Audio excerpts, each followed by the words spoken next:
Alright, I'm out in the backyard here. I had this radiator sitting in this bucket with some vinegar in there. I was hardly getting any flow.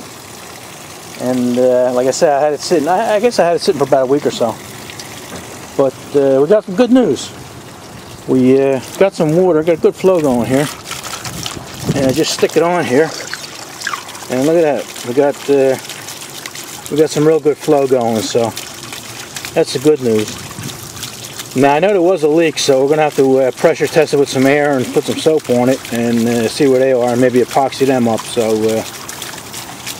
we might be able to use this core. That's good because I like it. I like the looks of it. All right, let's see what else we got to do here. All right, we got these in here on the bench. We're going to test this for leaks now. I know it has leaks. I just have to find out where they are and how many. And if there are too many, then we're not going to fix it. We'll just replace the core. I did find another core for this on eBay. It just so happens that the Fords, you know, like the Ford F100 and the Rangers and the Tauruses and almost every Ford out there, the heater core is just about the same identical size. I think it's about a ½ inch shorter. But I'm going to try and fix this one. We're going to see what's wrong with it. I did put some, they call it blue block, in this one plug here. This plug was giving me trouble. I couldn't get the seal with Teflon tape. So I put blue block in there. It's this stuff here. I'm getting a horrible glare from these lights that I installed. But anyway, this is good stuff. Mike swears by it. And I use that. And it's good. You feel it hardens up, but it is, you know, just a little bit soft. So they use it on gas pipes too. So if they use it on gas pipes, you know it's good stuff. That's what I usually use here, gas oil. That's just as good. But I just grabbed this one first. Yeah, it's good stuff. If any of you guys ever want to seal some pipes or anything, I'll put a link in the description for you there. We'll find some of that for you. Make it easy for you guys. Alright. Yeah, what I did is I went out and I bought some pipes. I cleaned these threads out a little bit. I couldn't put a chaser in there. So I just kept putting it in by hand and backing it out and blowing it out and everything. So them threads are pretty clean. And this one here is a 3/8 pipe thread. I didn't have a chaser for that, so I just put this plug in and brought that in and out a few times. And then I guess we'll reduce it down here to a 1/4 inch. And then I got my air control valve off one of my spray cans up there. My paint, one of my sprayers. And we'll put that there so not to blow this thing to pieces.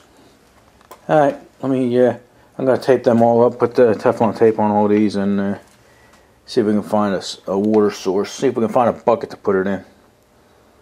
Alright, maybe I'll put you guys up on a tripod. I know you like it up there. Alright, hold on. Alright, I got you guys up on the rafters there. I don't know how much you can see, how much you can't, but I got this contraption set up here and I got it all Teflon taped up and everything. And this valve off my spray gun. So I got the air hose right here. Let's maybe I can move you over a little bit.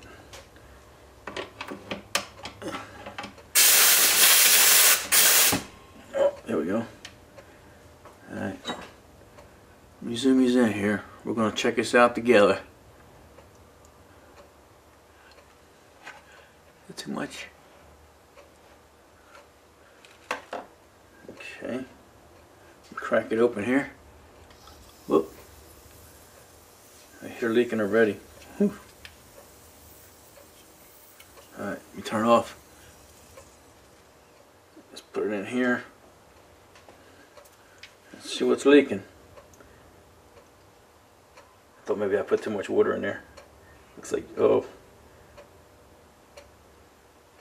just the right amount, I guess. This will tell us if the core, not if these, because they're not underwater. Okay. Just gonna crack it open a little. Oh, look at all them bubbles. Oh boy. Actually, it's not that bad.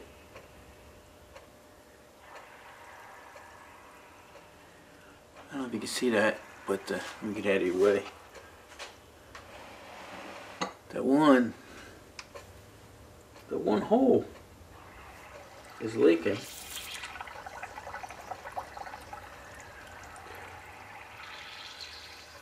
I have blue block on there, so I don't know. I might have to drill that out and re-thread it with something. I don't know if I have the room. Let's see what we got over here. I don't know if my head's in it. Maybe my head was in the way. Huh. Looks like we got one hole over here. I'll have to get it out of here and put some soap on it, and then see one over here. So it's really not that bad. This hole here. This don't have Teflon tape on it, so that's it. So actually, as much as bubbles as you see there, I think the core is actually pretty good. You know, let's trace down this one tiny hole, and then this one over here. Okay, let me shut this off. Maybe I could just use some soap, spray some soap on it. Maybe we'll get a better look at it. Okay, yeah, I can actually see a little better here. Let me see if I could bring you guys in a little bit. There we go, this way. Yeah, right here. Actually, really not that bad. You know, I mean, this one here sounds bad because I have the air turned up a little bit, but you can actually see it without it. You know, it's just like a tiny little crack in the solder. And then you got another one right here. Can you still see? Real tiny one. Oh wait, you can't. Maybe you can't see. There you go. Yeah, you got another real tiny one right here in the corner. So you got this one, and this one, and then I think we have one over here. Yeah. So actually not bad at all. And they're all right here. There aren't any in the middle or anywhere else. So that's good. This here is this Windex. You know, just soapy water. So that's good. Got three tiny little holes. These holes here. That's no problem. We'll fix that somehow. We got to plug it up. We really don't need them. That's just the bad connections there. Okay, that's good. So let's we'll clean that up, and I'm going to epoxy it. Everybody's wondering why don't you solder it, and you know, I don't want to get involved with that. Once you start soldering and melting stuff, and then everything starts falling apart on you, and I don't want a project. You know, epoxy will fix them fine, probably better than the solder would. All right, let me play with that. All right, I figured I'd try soldering it first. You know, I got a couple different kinds of solders. Actually, the newer, where you at? The newer solder here doesn't work as well. I got this old shit here, and this seems to be working okay. Problem is this stuff that's on here melts so much faster than what I have that it's, you know, I got a real chance of it just destroying this whole thing. I don't know if you can see it. I did one side here. That was just a tiny hole. And I got enough blob on there that'll fix it. And then here's another one right here. That was a tiny one. But what I'm going to attempt now is this one here. See, the problem is cleaning it. You know, I can't get anything in there to clean it right. I got a little file, a pointed file, and you know, I sort of filed everything around there. This is big. This goes from one end to another. You know, and you know, you got to remember this thing's 80 years old. It's got so much crud on there. I don't have an acid bath or a boiled bath or anything like that I could put it in. I just got to do it and hope for the best without overheating this thing. You know, I just don't have the right equipment to do it. Everybody wants me to take it apart and clean it out and everything. Well, it's clean. It works good. It just has these tiny little pinholes we're gonna fix now. And like I said, I just don't have the right equipment for it, or the talent. I'm not, you know, I don't do this kind of stuff. All right, enough babbling, and let me see if I can fix that.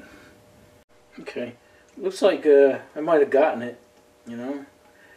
But like I was saying, you know, to get this hot enough to fill that in, this up here, right? See these little balls here? They bubbled out. So, you know, although I might have fixed this, now these two things that bubbled out might be leaking. I don't know. I don't know until I'll pressure test it again. So, at least up here, if these two are leaking, maybe I can refix that without melting too much. Alright, I think I got one or two more. Let me try it before I pressure test it again. Alright, we did okay. We have to go back and fix a couple of this. I think it's a little one right here. Right. Yeah. Oh yeah, can you see that? I didn't quite get this one. But this one's okay.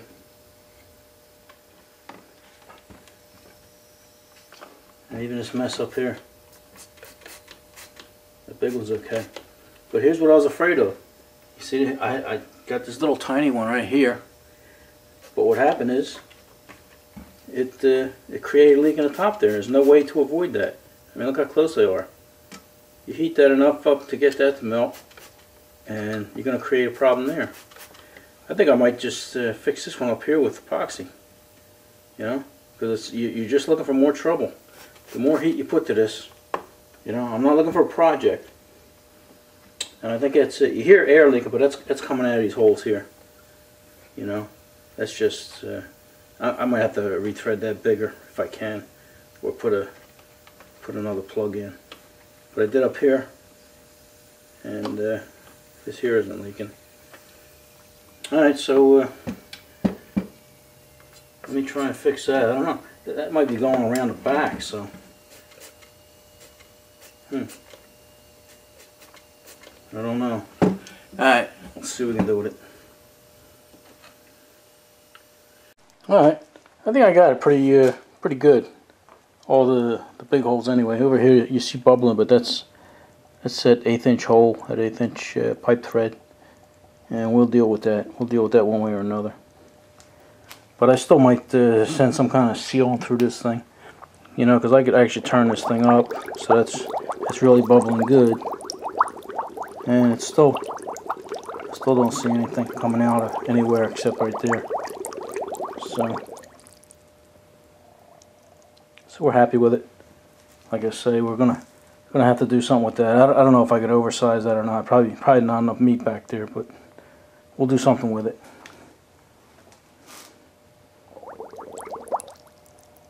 All right. Alright, now that everything's all sealed up and cleared out and stuff like that, we got to decide how we're going to plumb it. We'll probably just put a T here with a fill up top, and I don't know what we're going to do with this. I might just block it off, I don't know. Or maybe try to make a little tiny baby moto meter. I don't know, some of you guys ever seen her, like little gauges with wings on them. I don't know what we'll do, but we will try and straighten some of these fins out, you know, because this is all going to be seen, you know, from the front. This is what it's going to look like. Let me back up for you here. That's what it's going to look like. There's not much I could do with this. I'm not going to pay to have it re-chromed or nickeled or anything. You know, maybe paint that. I don't know. But anyway, now that it's all sealed up and everything, I can try and find a fan. This here. This here goes like this. So what I gotta do is try and find a little 6-inch fan, and we'll run that off of the engine shaft. Okay. Alright. Not much else to do. So I guess that's enough of this, huh? Alright. See you later.